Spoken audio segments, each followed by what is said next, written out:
नमस्कार, WH news digital मध्ये तुमचे स्वागत आहे. मी शीतल खवसे. आजच्या बातमीचे प्रायोजक आहे यश इलेक्ट्रॉनिक्स अँड फर्निचर्स, वाडी, नागपूर.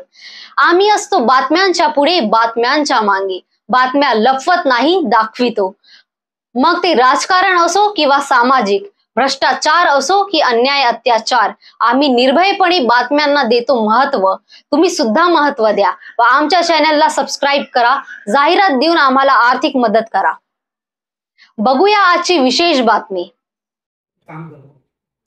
या पार्टीला, मी ज्या पक्षाचा सदस्य आहे, या पक्षाला ज्यांनी मोठं केलं, ज्यांनी आपल्या घरादारावर तुळशी पत्र ठेवून या पक्षाचं काम केलं, असे अनेक लोक समोर बसले आहेत. आमचा रामदास, आमचा म्हणजे माझ्यापेक्षा वयाने अनेक वर्षांनी मोठा आहे रामदास. संघाच्या शाखेत ज्यांनी आम्हाला घेऊन गेलं, रामदास मार्कंडे समोर बसला आहे, आमचे दादा समोर बसले आहेत, आमच्या बहिणी समोर बसले आहेत. पण दुर्दैवाने आज असं बोलायला लागतं की आपल्या कुंभार समाजातले लोकच प्लॅस्टर पॅरिसच्या मूर्त्या आहेत. म्हणजे तुम्ही मला रागवाल, पण तरी मी माझा अनुभव सांगतो.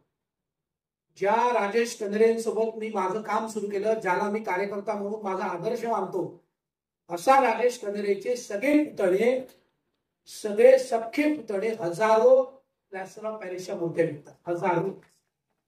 त्या ते टाळ्या वाजवणार नाही. ज्या चितारोहित मूर्त्या पाहून आम्ही लहानाचे मोठे झालो, त्या चितारोहितले सगळे पेंटर, 90% पेंटर प्लॅस्टर ऑफ पॅरिसच्या मूर्त्या विकतात. एकेकाळी विदर्भाचं पेंट, एमपीतला काही भाग, छत्तीसगड मधला काही भाग, विदर्भातला पूर्ण भाग, मराठवाड्यातला थोडासा भाग, जे चितारोहित मूर्त्या न्यायचे, ट्रेननी न्यायचे, ट्रकनी न्यायचे, ते दिवस मी पाहिले आहे. मी ज्या गणपती मंडळात काम करतो, त्या गणपती मंडळाला 105 वर्ष पूर्ण झाले.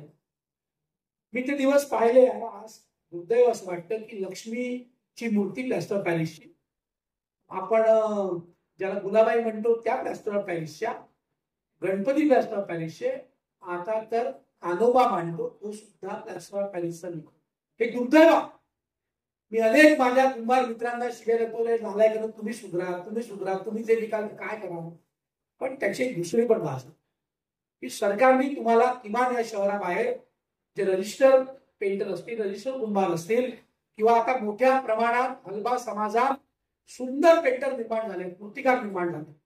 म्हणजे मी तो कोहाड म्हणून आहे त्याला भेटलाय, ते आमचे अनेक जण, आमचा तो पराते म्हणून आहे, सागर पराते, त्याला भेटतो. आपले ते जुने पोद्दारेश्वर राम मंदिराचे रथ करतात ते पटेकर आहे, अशा अनेकांना भेटतो. पण या सगळ्या बांधवांचं जमिनीच नाही. त्यामुळे तुम्ही आता माती खाणीचा प्रस्ताव दिलाय, पण माझी या आजच्या बैठकीत तुम्हाला विनंती आहे की नुसती माती खाण नको. प्रत्येक रजिस्टर पेंटरला किमान NMR रिजन मध्ये 10,000 जागा 1 रुपयाने दिली पाहिजे. 1 रुपयाने तर तुमच्या वर्षात तुमच्यावर. आणि हा व्यवसाय 2 महिने 3 महिन्याचा नाही, हा व्यवसाय वर्षभराचा आहे. जे वैभव पेडला प्राप्त आहे, एक वैभव तुम्ही सगळे करतो. मी पेडला पण गेलो, मला फार इंटरेस्ट आहे. माझ्या बहिणी समोर बसल्या, त्यांच्याकडे 4 वेळा होते आपल्या गणपती बाहेर. मी पेडला पण गेलोय. माझे अनेक मित्र पेडवर मूर्त्या आणून व्यवसाय करतात. धीरज चव्हाण असेल, आपले माजी नगरसेवक बबलू देवतळे असतील, आपले संघाचे पदाधिकारी कन्हैया कटारे असतील, असे अनेक लोक जे पेड, ज्यांना प्लॅस्टर ऑफ पॅरिसच्या मूर्त्या विकायच्या नाही आहे, ते पेड भरून जाऊन मूर्त्या आणतात. पण मित्रांनो, पेडपेक्षा नागपूरच्याच मूर्त्या सुंदर असतात. हा माझा अनुभव. आम्ही तुम्हाला चिटणीस पार्क मोफत उपलब्ध करून दिलं. तुम्ही तिथे आले पण तिथे मूर्त्या विकल्या गेल्या नाही, त्यामुळे तो प्रकल्प आपला फेल झाला. पण मी तुमच्याकरता देवेंद्र असतील, भाऊ असतील, कृष्णाभाऊ माझे नेते आहेत. कृष्णा कोपडे असा माणूस आहे की एकदा एखादं काम त्याने हातात घेतलं तर ते पूर्ण केल्याशिवाय राहत नाही. म्हणून माझी विनंती की तुम्ही जे काही तुमचं रजिस्ट्रेशनची पद्धत असेल, त्या सगळ्यांनी रजिस्टर व्हा. सरकारकडे नागपूरच्या 10 किलोमीटर 20 किलोमीटर परिसरात प्रत्येकी 10,000 फूट जागा मागा, जी 1 रुपयाने येईल. फक्त 1 रुपया स्क्वेअर फूट आली. मार्केट रेटनी नाही. NMR रिजन मध्ये खूप जागा, आणि त्या जागेत वर्षभराचा हा व्यवसाय करा, एवढी हात जोडून विनंती करतो. कारण तुमच्या हातात म्हणजे देवच आहे तुमचा. तुम्ही जे घडवू शकता ते कोणी दुसरं घडवू शकतं. दुसरा एक, आता मी ताईंशी बोलत होतो, मला ताईंशी फार जुना संबंध आहे. आपल्या स्मृतिताई सुकळीकरांची त्या नात आहे, त्या आता आपल्या पर्यावरणाच्या अधिकारी आहेत, नागपूरच्या प्रमुख. मोठ्या प्रमाणात कागदी ग्लासमध्ये प्लास्टिक असल्यामुळे त्यात आपण चहा पितो, काही पितो, तरी कॅन्सर होत चालला.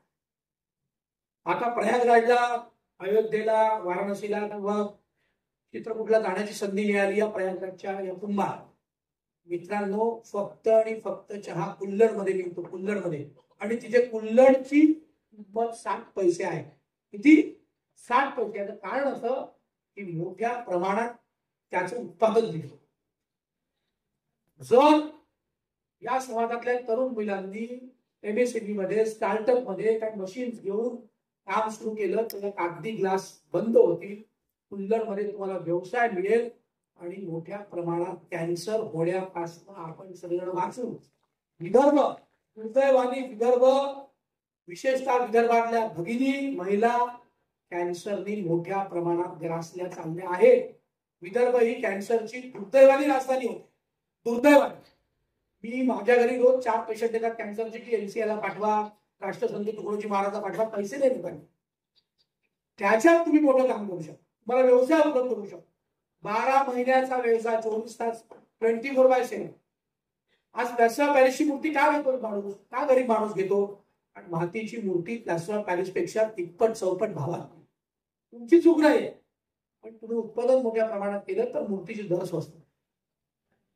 त्यामुळे माझी या 2-3 विषयात तुम्हाला विनंती आहे. तुमच्यापैकी काही तरुण, एक देवमाणूस तुमच्याकडे, हा जो माणूस इथे बसलाय ना, याच्यासारखा कर्मवान, निष्ठावान कार्यकर्ता मी पाहिलं नाही. हा कारण तर आहे ना. मग पुतळ्याचा विषय असो का मग समाजाचा विषय असो, सायकलवर फिरून फिरून फिरून फिरून तुमचे विषय मांडणारा, कोणाकडनं आठवणी घेणारा माणूस आहे. असा कार्यकर्ताच नाही पाहिजे. मी नाही. तुमच्याकडे असे लोक आहेत, काही तरुण मंडळी सोबत या आणि या कुल्लडच्या विषयात, गणपतीच्या मूर्तीच्या विषयात, लक्ष्मीच्या मूर्तीच्या विषयात, पांडवाच्या विषयात, मोठ्या मूर्त्यांच्या विषयात तुम्ही सोबत या. आमच्या मागे लागा, आम्हाला छळून टाका, आपली जमीन मिळवा, आपली माती मिळवा. काही शाडू मातीची वगैरे गरज नाही तुम्हाला. शाडू मातीची मूर्ती मिळावी म्हणून असं याला डेप्युटेशन दिली. मी म्हणलं बाबा, तुम्ही तुमची माती आहे ना, शाडू माती काय? ठीक आहे, आता सरकार देते ती घेतली पाहिजे. त्याचं पत्राचं उत्तर मला सरकारने दिलं आहे, दादाने आणून दिलं, उत्तर आला, ते तुम्हाला माती द्यायला तयार आहे. पण आपली माती, विदर्भातली माती, नागपूरची माती, आणि याच्याकरता 1 वर्ष, 2 वर्ष, 3 वर्ष सतत काम करावं. हे 1-2 महिन्याचं काम नाही. पण तुम्ही भांडा, आपण संघर्ष उभा करू, जमिनी मिळू, खाणी मिळू, आणि तुमचा व्यवसाय हा वर्षभर चालणारा व्यवसाय आहे. तुम्हाला ज्या ज्या प्रकारची मदत लागेल त्या त्या प्रकारची मदत भारतीय जनता पार्टीचा प्रत्येक कार्यकर्ता, प्रत्येक आमदार, आपल्या नितीनजींना याच्यात इंटरेस्ट आहे, त्या पर्यावरण विषयात त्यांच्या मागे लागू. भाऊ साहेबांना लागू करण्याचं जमीन घ्या, तिथे जाऊ. तुमचा वीटभट्ट्याचा व्यवसाय अनेक वर्षांत बंद होत चालला, सिमेंटच्या विटा येऊन राहिल्या, तुम्हाला काही चिंता नाही. आपल्या इथले पोरं शिकून राहिले, पुण्या मुंबई जाऊन पॅकेज घेऊन राहिले, आपला वडिलोपार्जित परंपरागत श्रीमंत करणारा व्यवसाय बंद पडत चालला. सिमेंटच्या कुंड्या आहेत, मातीच्या काय येत नाही. आपण महानगरपालिकेवर दबाव टाकून तुम्ही मातीच्याच कुंड्या घेतल्या, पण त्यातनं दबाव होतो. त्यामुळे निश्चित याच्याकरता कोणीतरी समजून घ्या. तुमचे सगळे विषय सभागृहातही मांडून, मी मला संधी मिळाली की इलेक्शनच्या आधी, तेव्हा या सगळ्यांची भेट मान्य आताचे तेव्हाचे उपमुख्यमंत्री आणि आताच्या मुख्यमंत्र्यांची आम्ही करून दिली होती. माती कला बोर्डाचाही विषय, त्याचाही आम्ही विषय समोर रेटू. पण तुम्ही श्रीमंत होऊ शकता तुमच्या स्वतःच्या भरोशावर, कोणाची मदत न घेता. तुम्ही मोठ्या प्रमाणात मूर्त्या आणाल, तुम्ही मोठ्या प्रमाणात स्वस्त द्याल, प्लॅस्टर ऑफ पॅरिसची ही मूर्ती येणार नाही. मुंबईच्या पेंटरनी दबाव टाकल्यावरही हायकोर्ट, सुप्रीम कोर्ट ऐकायला तयार नाही, तो तुमच्या बाजूने आहे. त्यांनी सांगितलं चालणार नाही. मी मागे अनिल सोरेंचा धन्यवाद देईल. या शिक्षक बँकेचे अध्यक्ष आमचे महापौर होते, त्यांनी इनिशिएट केलं की आम्ही कृत्रिम तलाव निर्माण करू. पण आता मातीचीच मूर्ती घ्यावी, याच्याकरता आपल्याला संघर्ष करावा लागेल, लोकजागरण करावं लागेल. सरकार, MPCB, महानगरपालिका, तुम्ही, तुमच्या संस्था हे केलं आपल्या तरुण पिढीच्या हातात आपण काहीतरी देऊन चालतो, नाही तर आपली तरुण पिढी आपल्याला दोष दिल्याशिवाय राहणार नाही. एवढंच मी तुम्हाला सांगतो. मला इथे बोलावलं, तुम्ही इतक्या मोठ्या प्रमाणात इथे आलात, त्यामुळे तुमचा मी स्वतः आभारी आहे. तुम्ही काहीतरी नवीन करून दाखवाल आणि मी प्रत्येक क्षेत्रात प्रत्येक ठिकाणी तुमच्या सोबत तुम्हाला मदत केली असं आश्वासन देतो. 2025च्या या संमेलनाच्या चर्चेच्या माध्यमातून अनेक विषय या ठिकाणी मार्गी लावण्याचा प्रयत्न आमचे अतिथी लोक या ठिकाणी करणार आहेत. महाराष्ट्र सरकारच्या वतीने सांस्कृतिक कला असो, पर्यावरण असो, या संदर्भात अनेक प्रकारचे पर्यावरणासंदर्भात अनेक प्रकारचे धोरण या ठिकाणी महाराष्ट्र शासनाने ठरवले आहे. मागच्या वेळेस जेव्हा सुधीरभाऊ मुनगंटीवार पर्यावरण आणि वन विभागाचे मंत्री होते, त्यावेळेस सुद्धा अनिल सोले साहेबांनी पूर्ण विदर्भामध्ये पर्यावरणाच्या संदर्भात एक यात्रा काढली होती. आणि कुंभार समाजाच्या म्हटलं आणि प्रामुख्याने त्या काळातला व्यवसाय हा आहे. आता धीरे धीरे हा व्यवसाय आपण पाहत आहोत का जी नवीन पिढी आता निर्माण झालेली आहे, जी नवीन पिढी आहे, त्यांनी या धंद्याशी काही घेणं देणं नाही राहत नाही. कारण त्यांचे अलग प्रकारचे विचार त्या ठिकाणी राहतात. आणि म्हणून आपला हा पारंपरिक धंदा, पारंपरिक बिझनेस आपला हा कायम राहावा. कारण याचे अधिकांश भाग म्हटलंय ना आमच्या या पूर्व नागपूरमध्येच आहे.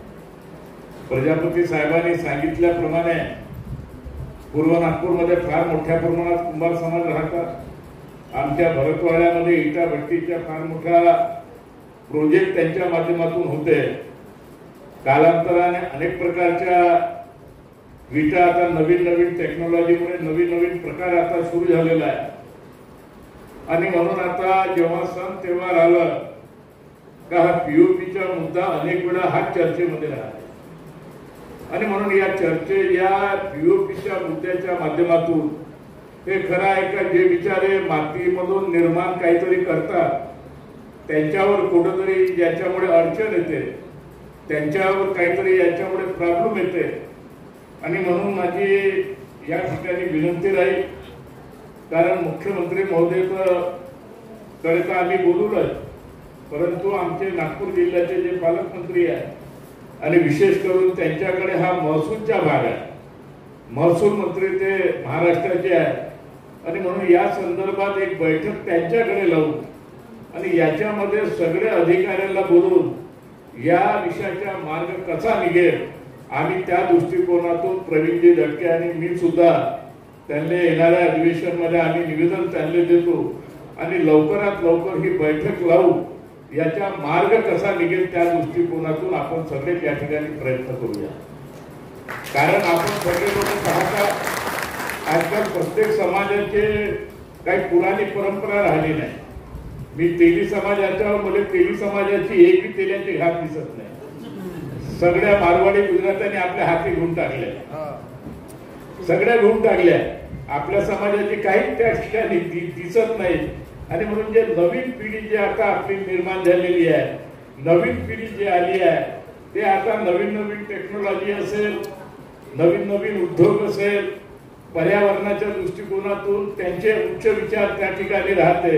कारण प्रत्येक मुलापाशी आजकाल मोबाईल म्हटले आणि तुम्हाला आणि मलाही माहित आहे या मोबाईल मध्ये तर हे इथं बसलेल्या अनेकाले मोबाईल बी समजत नसेल, लेकिन आपल्या मुलाने 4G 6G 5G हे अनेक प्रकारचे मोबाईल समजतात आणि त्या मोबाईलच्या माध्यमातून ते काही ना काही आपलं भलं करण्याच्या त्या माध्यमातून प्रयत्न करत राहतात. आणि म्हणून आजचे हे संमेलन खऱ्या अर्थाने विदर्भवासियांकरता हे आजचे संमेलन हे उपयोगी ठरणार आहे. आणि या संमेलनाच्या माध्यमातून मी आणि प्रवीण दटके आता आम्ही सोमवार मंगळवार पासून विधानसभेमध्ये आहोत. आम्ही दोघांचेही पत्र याच्यावर आम्ही लावतो आणि पालक बावनकुळे साहेबांच्या मंत्रालयामध्ये याची बैठक लावून याचा मार्ग कसा निघेल त्या दृष्टिकोनातून आपण प्रयत्न करूया. मी आपल्या सगळ्यांना आजच्या या कार्यक्रमाच्या निमित्ताने शुभेच्छा देतो. कारण आज रविवारचा दिवस असल्यामुळे प्रजापती साहेबांचे वारंवार फोन होते आणि म्हणून रविवारच्या असल्यामुळे अनेक प्रकारचे कार्यक्रम आज नागपूर शहरामध्ये आहे. इंधन विकत घ्यावं लागेल असं कोणाला वाटत नव्हतं. याचं कारण जंगलात गेलं, काड्या कुटक्या आणल्या, लाकडं फोडून आणली, तेच इंधन म्हणून वापरलं जायचं. गोऱ्या गाईच्या शेणाच्या ते इंधन म्हणून वापरलं जायचं. इंधनाकरता पैसे लागत नव्हते. परंतु मित्रांनो, आता आपला जो मासिक खर्च आहे त्या मासिक खर्चामधला फार मोठा खर्च जो आहे तो इंधनावर आहे. म्हणजे पाणी गरम करायचं असेल तरी पैसा खर्च करावा लागतो, अन्न शिजवायचं असेल तरी गॅस लागतो, कोळसा लागतो, तो विकत घ्यावा लागतो. आणि राजकारण सिलेंडरवर चालू आहे सध्या. 2 सिलेंडर फ्री देऊ, 500 रुपयाचं सिलेंडर देऊ. 150 वर्षापूर्वी इंधन ना करता खर्च लागत नव्हता, आज खर्च लागतो. 50-60 वर्षापूर्वी आपल्याला पाण्याकरता खर्च लागत नव्हता. आणि मला चांगलं आठवतं, आम्ही जेव्हा शिकत होतो कॉलेजमध्ये, तेव्हा एखादा नेता जर बिस्लरीची बॉटल घेऊन आला तर आपण असं म्हणायचो की जास्त शहाणा आहे. आणि आपल्या शाळांमध्ये तुम्हाला आठवत असेल की तोट्या लागलेल्या लागायच्या, ते टंकी केव्हा साफ व्हायची भगवान जाणे. आणि आपण सुट्टी झाली का ते नळावर तोटी उघडली, हात असा लावला का पाणी पितो. जेव्हा रेल्वेने जात होतो तेव्हा आपल्या जर बॉटल राहत होत्या, बकेट राहत होत्या किंवा वॉटर बॅग राहत होत्या, गाडी जशी थांबली तशी रेल्वे स्टेशनमध्ये जे एक सार्वजनिक नळ राहत होते त्याला आपण लावायचो, तेच पाणी प्यायचं. या प्रश्नावर आपले आमदार आदरणीय कृष्णा खोपडे साहेब या ठिकाणी आले.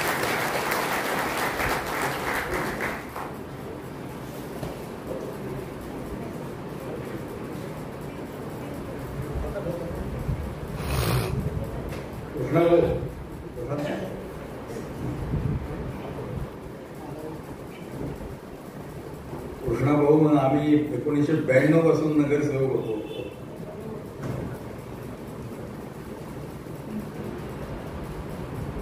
मग तेव्हा कुठल्याही विहिरीचं पाणी आपण प्यायचो तर कधी कोणाला काही रोग होत नव्हते, बरोबर आहे. कुठे होते या स्कीम्स, कुठे होत्या वॉटर ट्रीटमेंट प्लांट गावागावामध्ये कुठे होते. आणि आपणही आपल्या गावाला जायचो किंवा दुसऱ्याच्या इथं जायचो तर तिथे जे पाणी असेल, विहिरीचं असेल, नदीचं असेल, तेच प्यायचो. पैसे लागत नव्हते, बिल लागत नव्हते. आज पाण्याचं शॉर्टेज निर्माण झालं. आज तुम्ही मला सांगा, कुठल्या रेल्वे स्टेशनच्या सार्वजनिक नळावर तुम्ही लावता का बॉटल पाण्याची आणि पाणी पिता का? नाही. आज मोठ्या मोठ्या नगर परिषदा काय मोठ्या मोठ्या शहरांमध्ये तर वॉटर ट्रीटमेंट प्लांट लागलेच, पण गावागावामध्ये नळ योजना सुरू झाल्या. आज त्याच्याकरताही आपल्याला सेस, वॉटर सेस द्यावा लागतो, वॉटर टेरिफ द्यावं लागतं, वॉटर बिल द्यावं लागतं किंवा वॉटर टॅक्स द्यावा लागतो. हा सगळीकडे सुरू झाला.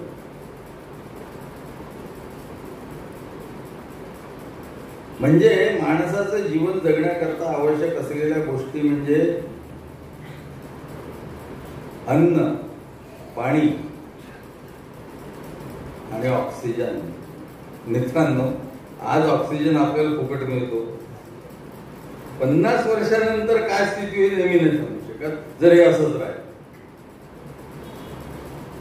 मी तुम्हाला 3 उदाहरणं दिले की इंधन फुकट मिळत होतं, आता इंधन विकत घ्यावं लागते.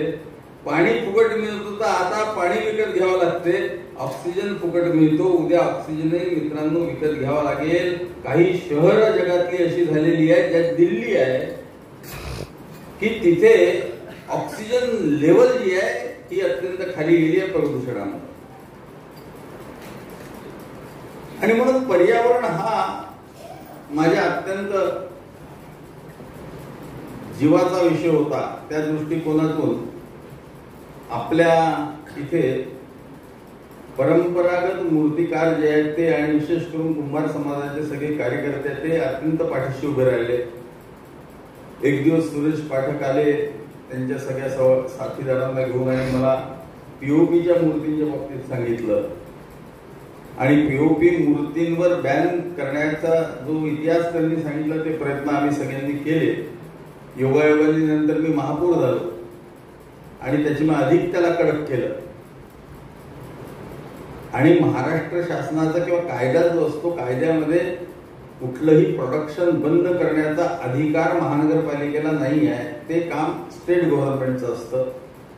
म्हणून हायकोर्टापर्यंत आम्ही गेलो पण हायकोर्टाला आम्ही असं प्लीड केलं की जर हे मान्य आहे आम्हाला की आम्ही हा बॅन नाही करू शकत परंतु आपल्या महानगरपालिकेच्या हद्दीत असलेले रिझर्वायर्स जे आहेत पाण्याचे साठे जे आहेत ते प्रदूषित होऊ नये याची जबाबदारी महानगरपालिकेची आहे आणि पीओपीच्या मूर्तींच्या विसर्जनाने हे साठे प्रदूषित होतात. त्याच्यामुळे त्यात हायकोर्टाने आम्हाला सहकार्य केलं आणि त्यांनी सांगितलं की तुम्ही त्या रोखू शकता.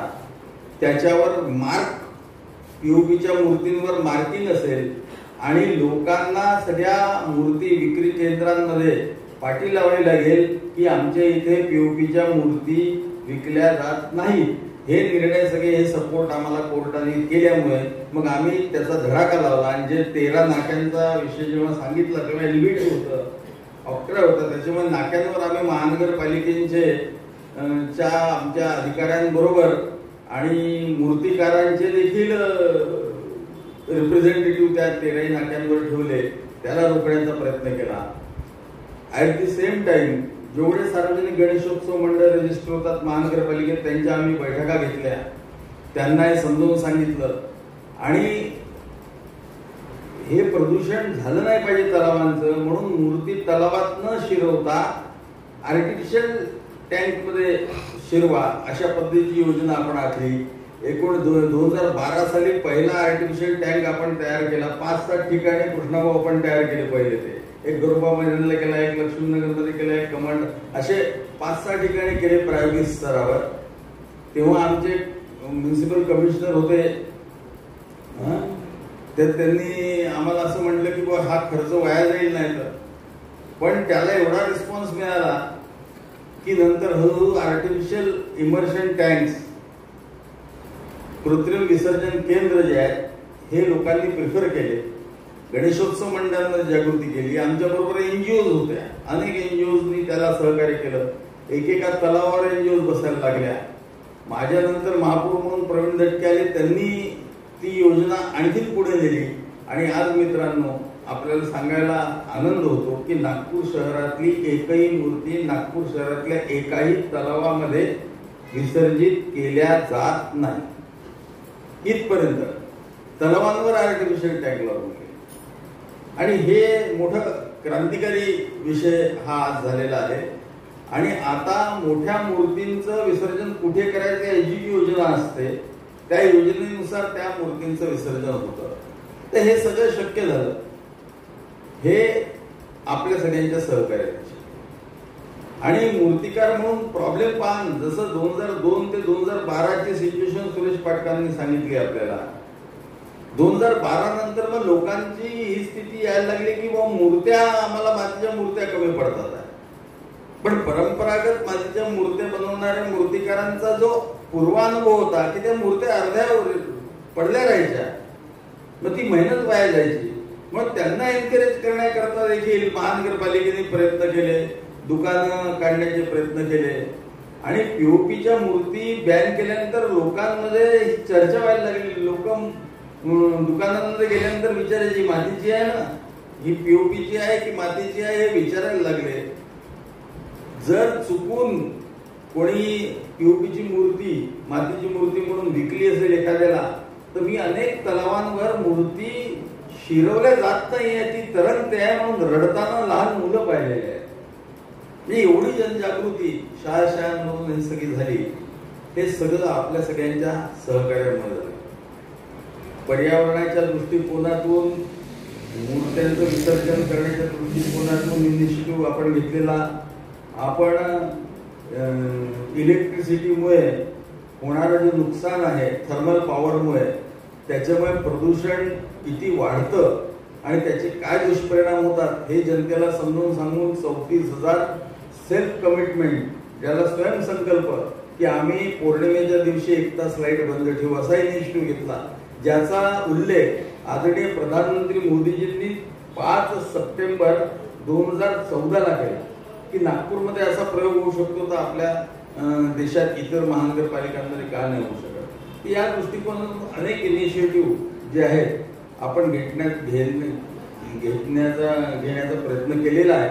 आणि प्रदूषण नियंत्रण बोर्डाला आणि हेमाते नेहमीच आमच्या सगळ्या उपक्रमांना, मग तो 5 जूनचा कार्यक्रम असो, वृक्षदिंडी असो, सगळ्या ठिकाणी आम्ही त्यांना मार्गदर्शन करायला बोलवायचो. त्यांचं सहकार्य, काही दिंडींमध्ये मला असं वाटतं प्रदूषण नियंत्रण मंडळाच्या गाड्या पण आमच्याबरोबर 6 जिल्ह्यांमध्ये राहायच्या. तर हे आम्ही सगळं केलं, वृक्षारोपणाची मोठी अभियान हे केलं.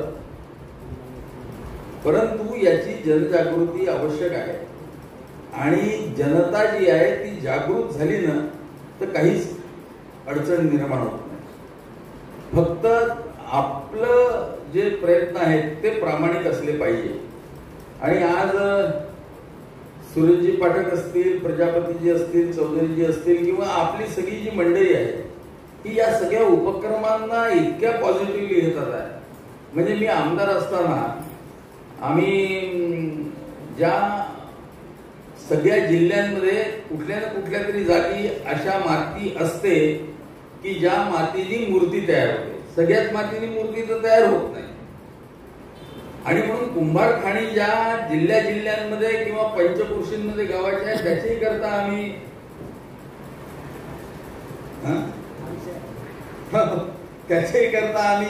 अनेक प्रयत्न केले. ठीक आहे, तुम्ही सांगताच डिटेल. तर ते आपण बरेच प्रयत्न केले त्याला पुनरुज्जीवित करण्याचं. अनेक ठिकाणी त्या ज्या मातीच्या खाणी आहेत तिथे घर बांधून टाकले. त्या अनेक ठिकाणी ज्याचा उपयोग आपल्या मूर्तिकारांना चांगला होऊ शकतो त्या ठिकाणी घर बांधून टाकले. त्या ठिकाणी त्याचा वेगळा वापर करण्यात आला. याच्याकरता देखील आम्ही भांडण केलं. आता सरकारच्या माध्यमातून काही ठिकाणी ते झालं, पण सर्व दूर या पद्धतीचा एक सर्वे होऊन आणि आमचं म्हणणं जे होतं की या दृष्टीने एक सर्वे होऊन या रिझर्व्ह केल्या पाहिजे जागा, जेणेकरून आपल्या परंपरागत मूर्तिकारांना ती माती घेता येईल, त्याचा उपयोग करता येईल. अनेक ठिकाणी दूर आणावी लागते आणि त्याचं कार्टिंग चार्जेस मोठ्या प्रमाणात द्यावे लागतात. तर त्या दृष्टिकोनातून आपण हे सगळे प्रयत्न केलेले आहेत.